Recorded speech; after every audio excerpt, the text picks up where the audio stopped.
Hello, my name is Mark Saxon, and this is Michael Lev. I cover UCLA, and Michael covers USC for OCRegister.com. We're here to talk about the NCAA Tournament, particularly about USC's chances. Now, Michael, a few days ago, I imagined you wouldn't be sitting here talking about this. So, having seen USC kind of have a, it's the spectacular run in the Pac-10 tournament, how do you think they'll fare now that, they're in the field of 65? Well, they clearly have momentum on their side. Which is great. Always a nice thing to have going into the tournament. They play really good defense. That's been kind of the one consistent trademark of this team this year. And the other thing they have going is they have a rising star in DeMar DeRozan, who's really come on. He was a highly touted, big-time, super hyped freshman coming in. Kind of struggled a little bit at the beginning of the season. He hadn't played in a real structured system in high school.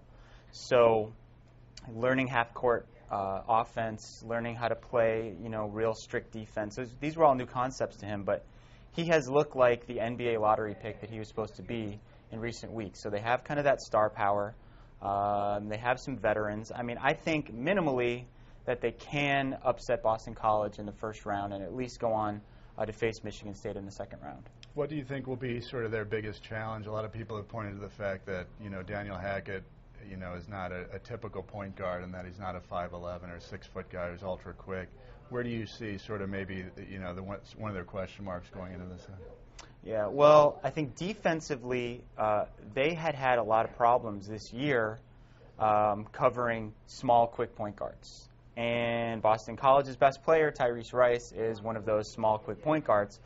However, lately they have used Marcus Simmons, a sophomore, 6'6", real athletic kid, raw, doesn't have a lot of sharp basketball skills at this point, but he has given the point guards a lot of problems. Jerome Randall really struggled against him. Darren Collison did not have his best game against Marcus Simmons, and he wasn't quite as effective against Arizona State's Derek Glasser, but they were using a lot of pick and rolls, a lot of set plays to get him free. So I think they've kind of figured out how to stop the small point guards. Offense has been their problem all year long. They're not a consistent offensive team. They don't have a ton of three-point shooting. Taj Gibson has been an all Pac-10 performer, but inconsistent at times, can sometimes be overpowered. He's only about 220 pounds. When he goes up against bigger guys like Washington's John Brockman, he's had some issues. And the other concern I have is free throw shooting. They shoot in the mid-60s, and it's really been and the trip up to the Bay Area this year might have cost them 2 games where they might not have had to win the Pac-10 tournament to get in. So those would be my biggest issues with USC.